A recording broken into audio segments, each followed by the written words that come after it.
இருக்கிறாங்க. ஸோ வாரம் வாரம் அவங்களுடைய படங்கள் ரிலீஸ் ஆகிட்டு இருக்குது அண்ட் ஒவ்வொன்றும் வந்து சக்ஸஸ்ஃபுல்லாக கொடுத்துட்டு இருக்கிறாங்க. ஸோ இட்ஸ் சக்தி ஃபிலிம் ஃபேக்டரியினுடைய நிறுவனர் திரு சக்திவேலன் அவர்களை பேசுமாறு கேட்டுக்கொள்கிறோம். அனைவருக்கும் வணக்கம். கண்ணப்பா, முதல்ல சரத் சார்கிட்டேருந்து தான் அது ஆரம்பிக்கணும். திடீர்னு ஒரு நாள் ஃபோன் பண்ணாங்க, கண்ணப்பா படம் தமிழ்நாடு ரிலீஸ் பண்ணுறீங்களா? சார் என்ன சார் கேட்குறீங்க, ஒரு பேன் இண்டியா ஃபில்மு சார், அது ஆப்பர்ச்சுனிட்டி சார், இது நீங்கள் சொல்கிறது வந்து ஆப்ஷன் கிடையாது, ஆப்பர்ச்சுனிட்டி அப்படிங்கிற லெவலில் நான் பார்த்து சொன்னேன்.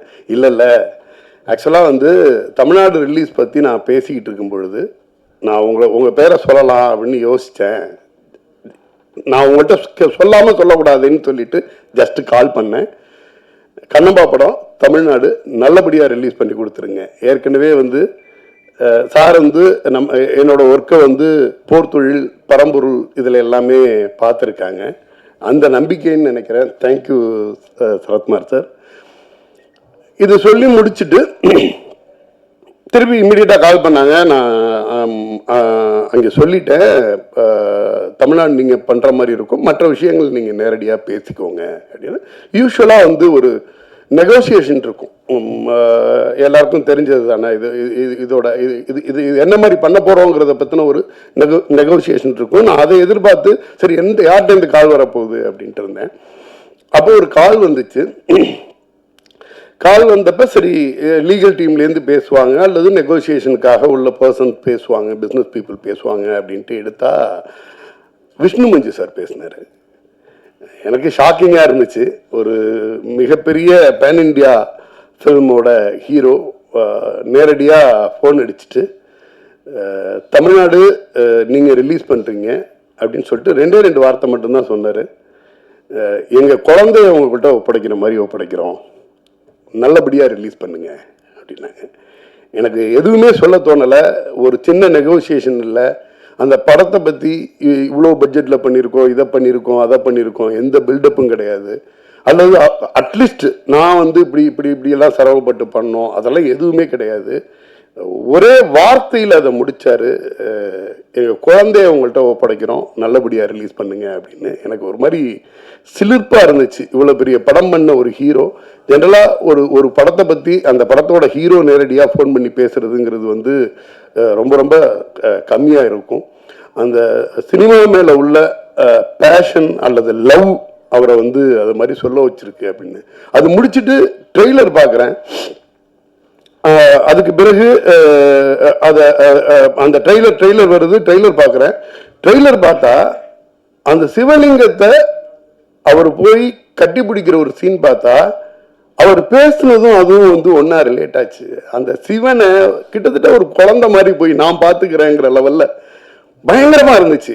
ஆக்சுவலாக வந்து என்னென்னா அந்த அந்த அந்த சினிமாவை அவர் எந்தளவு காதலிச்சாரோ அந்த படத்தை எந்தளவு காதலிச்சிருக்காருங்கிறது வந்து அவரோட வார்த்தைக்கும் அந்த ஃப்ரேமில் உள்ள அந்த ஃப்ரேமுக்கும் என்னால் ஈஸியாக கனெக்ட் பண்ண முடிஞ்சிச்சு. மிகப்பெரிய ஸ்டார் காஸ்ட் எல்லாம் சேர்ந்து ஒரு பெரிய பொருட்செலவில் பண்ணப்பட்ட படம். அதை விட நமக்கு இன்னொரு சந்தோஷமான விஷயம், நம்ம ஒவ்வொருத்தருமே இங்கே உள்ளவங்களில் எனக்கு தெரிஞ்சு ஒரு 99% கண்டிப்பாக கண்ணப்பா கதையை வந்து ரொம்ப நுட்பமாக சின்ன வயசுலேருந்தே கேட்டு பழகியிருப்போம். நமக்கு வந்து இப்போ இன்னைக்கு பொன்னியின் செல்வமாக இருக்கட்டும், அந்த காலத்தில் வந்த சம்பூர்ண ராமாயணமாகட்டும் இருக்கட்டும், அல்லது மகாபாரதத்தை தழுவி எடுக்கப்பட்ட திரைப்படங்களாக இருக்கட்டும், காலங்காலமாக நம்ம கேட்டுக்கிட்டு இருக்க கதையை பெரிய ஸ்க்ரீனில் நமக்கு பிடிச்ச ஆர்டிஸ்டோட பார்க்கும் பொழுது அந்த ஆடியன்ஸுக்கான கனெக்டுங்கிறது வேற ஒன்றா இருக்குது. பொன்னியின் செல்வன் எடுக்க ஆரம்பிக்கும் போதே எல்லாருக்கும் தெரியும் வெற்றி படம் அப்படின்னு. ஆனால் அது அவ்வளோ பெரிய வெற்றி படங்கிறது வந்து எல்லாரும் நினச்சதை விட 2 மடங்கு அதிகமாக பண்ணிச்சு. இந்த கண்ணப்பா அப்படிங்கிறது வந்து ஒரு பக்தியை நோக்கி அல்லது சிவனை நோக்கி ஒரு சிவனடியாரோட அல்லது வந்து சிவன் பக்தி உள்ளவங்க அல்லது கடவுள் பக்தி உள்ள ஒவ்வொருத்தருமே அந்த கண்ணப்பா கதை கேட்கும் பொழுது அதை விட உயர்வாக ஒரு பக்தியை வந்து சொல்லிட முடியாது. நம்ம எல்லாம் அதை கேட்டு தான் வளர்ந்துருப்போம். தமிழ்நாட்டில் உள்ள சின்ன குக்கிராமங்கள் வரைக்கும் அந்த கதை வந்து மறுபடி பாட்டிகளால், அம்மாக்களால், அக்காக்களால் திருப்பி சொல்லப்பட்டு கேட்டு வளர்ந்த நம்ம தான். அதை வந்து மிக சின்ன சின்ன லெவலில் பண்ணாமல் ரொம்ப பிரம்மாண்டமாக பண்ணியிருக்காங்க. பேன் இண்டியா ஆர்டிஸ்டா இன்னைக்கு வந்து ஹிந்திலேருந்து, தெலுங்குலேருந்து, மலையாளத்துலேருந்து, கன்னடம்லேருந்து அவ்வளோ ஆர்டிஸ்ட் தமிழ் இண்டஸ்ட்ரியிலேருந்து நம்ம சரத்குமார் சார் வந்து அவரோட ரோல் வந்து ட்ரெய்லர்லேயே ரிவீல் பண்ணிட்டாங்க. எனக்கு ரொம்ப ஒரு ஒரு ஒரு தலைவன்,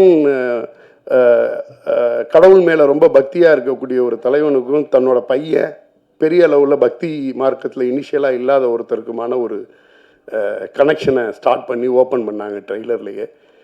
ஆலயம் ப்ரொடக்ஷனில் தசரதன்னு ஒரு படம் சார் ஹீரோவாக பண்ணியிருப்பாங்க. அதில் வந்து ரொம்ப சாத்தியத்தை சொல்லிக்கிட்டு இருக்க சிவகுமார் ஐயாவுக்கு பையனா ரொம்ப ஆக்ரோஷமாக ஒரு போலீஸ் அதிகாரியாக வருவார் சார். அது வந்து ஒரு அந்த காலகட்டத்தில் இருக்கக்கூடிய கரண்டில் உள்ள ஒரு ஸ்டோரி. பழைய இது பார்க்கும் பொழுது எனக்கு வந்து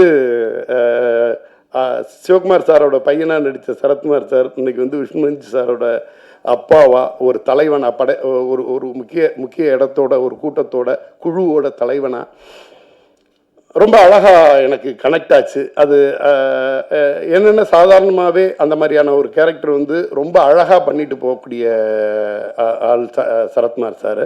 அது ரொம்ப பொருத்தமாகவும் இருந்துச்சு. இந்த திரைப்படம் பட்டி தொட்டி எல்லாம் வந்து மிகப்பெரிய அளவில் வெற்றி பெறணும். இது வந்து என்னென்னா ஒரு உயர்ந்த நோக்கத்துக்காக ஏதோ சும்மா ஒப்பைத்தலோ இதுவோ இல்லாமல் நிறைய உழைப்புகளோடையும் கனவுகளோடையும் தயார் பண்ணியிருக்காங்க. ஜென்ரலாக நம்ம எடிட்டர் ஆண்டனி சாரோட கத்திரி மட்டும்தான் பேசும். அவரே இவ்வளோ நேரம் பேசியிருக்காருன்னா அது வந்து என்னென்னா படத்தில் விஷயம் இல்லாமல் அவ்வளோ நேரம் பேச மாட்டார். ஆக்சுவலாக இந்த படத்தோட கிளைமேக்ஸ் 1 hour கூஸ் பம்ப் அப்படின்னு சொல்லி ஒரு எடிட்டர் சொல்கிறது, அது மற்ற எடிட்டரை கூட சொல்ல வச்சிடலாம், அவரை சொல்ல வைக்க முடியாது. அவர் 2 வாரத்துக்கு மேலே பேச மாட்டார். எனக்கு தெரிஞ்சு அதிகமாக பேசி நான் அவரை பார்த்தது இந்த ஸ்டேஜில் தான். சம்பத்ராம் சார் நான் சோசியல் மீடியாவில் பார்த்துட்டு இருப்பேன். இப்போ இல்லை, இந்த படத்தோட சின்ன அப்டேட் இருந்துச்சுன்னா கூட அதை வந்து பயங்கரமாக எடுத்து ப்ரெசன்ட் பண்ணிகிட்டு இருப்பார். ஒரு ஆர்டிஸ்டாக அவரோட கேரக்டரு அதில் இருந்துச்சுன்னா கூட அந்த படத்தை அவ்வளவு லவ் பண்ணதுனால தான் அந்த படம் வந்து எவ்வளோ முக்கியமான படங்கிறது அவருக்கு தெரிஞ்சிருக்கு. அத்தனை தரம் திருப்பி அந்த சோஷியல் மீடியாவில் எடுத்து அதை வந்து புஷ் பண்ணிக்கிட்டே இருப்பார். நான் நிறைய உங்களோட ஸ்டேட்டஸ்லேருந்து எல்லாமே பார்த்துருக்கேன். இந்த படத்தை நிறைய நீங்கள் வந்து புஷ் பண்ணிகிட்டே இருப்பீங்க. ஒரு நல்ல படம் மிகப்பெரிய உழைப்பை போட்டு பண்ணக்கூடிய எல்லா திரைப்படத்துக்கும் பத்திரிகையாளர்களுடைய சப்போர்ட் வந்து ரொம்ப நல்லாவே இருக்கும்.